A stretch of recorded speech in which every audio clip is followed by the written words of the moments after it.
31 सालों के बाद ज्ञानवापी के व्यास तहखाने में पूजा हो रही है। हर हर महादेव के नारे लग रहे हैं, बम भोले की गूंज सुनाई दे रही है। पर इससे कुछ मौलानाओं को आपत्ति है। मौलाना सवाल उठा रहे हैं और कुछ लोग ये भी सोच रहे हैं कि ज्ञानवापी का जो हिंदू इतिहास है वो बदला जा सकता है। पर ऐसा सोचने वाले लोगों को ज्ञानवापी के उस नक्शे के बारे में नहीं पता जिसमें ज्ञानवापी का सारा सच मौजूद है।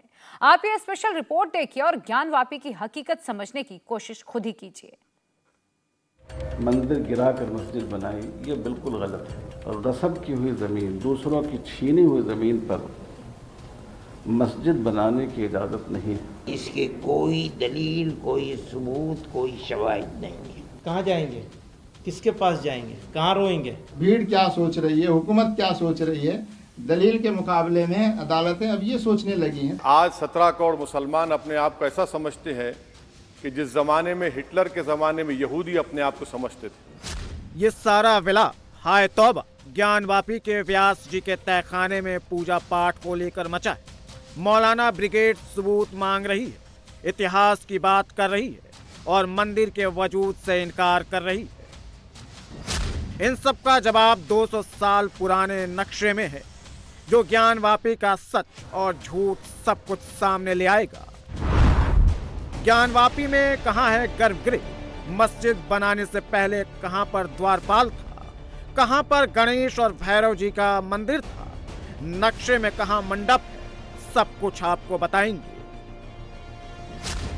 ज्ञानवापी को ऊपर से देखने पर लगेगा कि ये तो मस्जिद है, हालांकि पश्चिमी दीवार सवाल उठाती है, लेकिन मस्जिद का सच ज्ञानवापी के नीचे है, जिसको एक बार नहीं, 2 बार नहीं, बार बार बदलने की कोशिश की गई। एएसआई के मुताबिक ज्ञानवापी परिसर के पुराने ढांचे के ऊपर मस्जिद का निर्माण 2 चरणों में कराया गया। सबसे पहले औरंगजेब ने 1676 में काशी में महादेव के मंदिर को तोड़ा और मंदिर के पश्चिमी दीवार के ऊपर मस्जिद, गुंबद और मीनारों का निर्माण कराया। दूसरा चरण औरंगजेब के मरने के 85 साल के बाद शुरू हुआ। साल 1792 में मस्जिद के आगे के हिस्से का निर्माण करवाया गया और इसी दौरान तहखाने को 2 हिस्सों में बांट दिया गया। जिस प्रकार मुस्लिम पक्ष के कुछ नेताओं ने न्यायपालिका के इस निर्णय पर मुस्लिम समाज को भड़काने की कोशिश की है, काशी के अंदर दंगे और उपद्रव की स्थिति लाने की कोशिश की है, वो घोर आपत्तिजनक है, घोर निंदनीय है। एक और वो न्यायपालिका में अपील के लिए भी जा रहे हैं, वहीं सड़क पर दंगे भी करने की कोशिश कर रहे हैं और ये बयान देते हैं कि मुस्लिम समाज का न्यायपालिका पर से विश्वास उठ रहा है।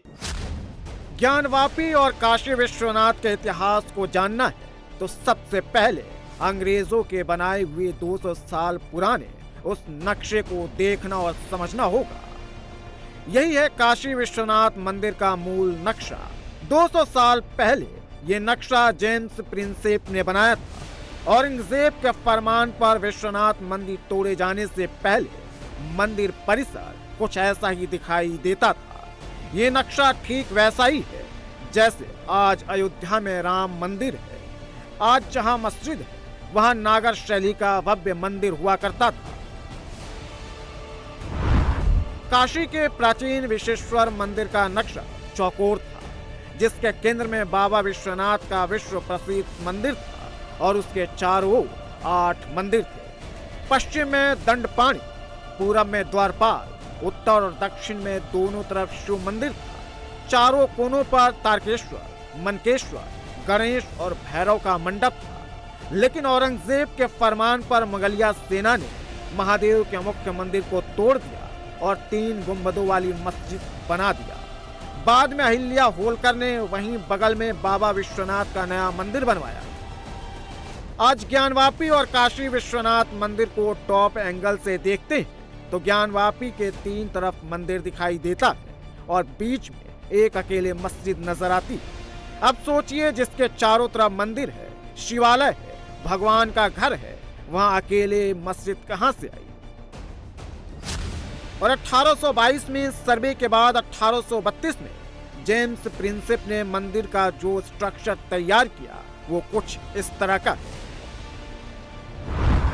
जेम्स प्रिंसेप ने मंदिर के इस स्ट्रक्चर की तस्वीर को अपनी किताब व्यू ऑफ बनारस में दिखाया है, जिसमें मंदिर की लंबाई, चौड़ाई और ऊंचाई का भी जिक्र है। मंदिर की लंबाई 125 फीट बताई गई, चौड़ाई भी 125 फीट, वहीं ऊंचाई 128 फीट बताया गया है। जेम्स प्रिंसेप की किताब में यह भी बताया गया है कि मंदिर के गर्भगृह में चारों दिशाओं से प्रवेश किया जाता था। मंदिर में 3 शिखर थे, एक मुख्य शिखर के साथ उत्तर और दक्षिण दिशा में भी एक शिखर था। उत्तर है, उधर दक्षिण है, इधर ईस्ट है, इधर वेस्ट है जी। ये मुख्य सड़क है जी। मुख्य सड़क से जैसे ही आप छत्ता द्वार से इंटर करते थे, पहले अगर आप गए होंगे जी, तो ये द्वार पर जो है वो इस प्रकार का द्वार था। उसके ऊपर ओल्ड नौबत खाना था, जो विश्वेश्वर मंदिर का के ऊपर जो है वो शहनाई लेकर के बजती थी जी। ठीक है, ये नौबत खाना। उसके अंदर जैसे ही आप घुसते हैं जी, सामने अभिमुक्तेश्वर महादेव का मंदिर था यहाँ पर। इसके पहले ही यहाँ दाहिनी तरफ आप सीढ़ी चढ़ करके इधर जाते हैं जब, तो ये पश्चिम तरफ कोने में वीरभद्रेश्वर का मंदिर था। ये बहुत बड़ा मंदिर था जी, इसको तोड़ दिया गया है। इसके बाद आगे आप चलते हैं तो ये श्रृंगार गौरी और गणेश का ये पंच मंडप था। ये मंडप बहुत बड़ा था। ये मंडप मतलब ये वाला जो पोर्शन है पश्चिम की साइड में, बैरिकेडिंग अभी फिलहाल कहाँ पे है? देखिए, बैरिकेटिंग यहाँ कर दिया है, ये कर दिया है। ये बहुत ही गलत बैरिकेटिंग की बात की गई है जी। ये बैरिकेटिंग क्यों कर दिए जब इसका मुसलमान कोई मतलब नहीं ठीक है। इसकी बैरिकेटिंग क्यों कर दिया? कह दिया कि हिंदू इसके भीतर नहीं जाएगा। अब इस तस्वीर से समझिए, 1676 में औरंगजेब ने यहाँ मस्जिद बनाया, फिर सामने के खुले इलाके में उसके मरने के 85 साल बाद 1792 में निर्माण करवाया गया और दक्षिणी और उत्तरी हिस्से को बांट दिया गया। इनमें से दक्षिण की तरफ मौजूद तहखाने पर 1993 तक हिंदू पक्ष का कब्जा था, जबकि उत्तर में मौजूद 5 तहखानों पर मुस्लिम पक्ष का कब्जा है। निर्माण के बाद कुछ ज्ञानवापी का इलाका इस तरह दिखता है। एएसआई की रिपोर्ट के मुताबिक मस्जिद के आगे पूरब दिशा की ओर अलग अलग कालखंड में निर्माण होते रहे।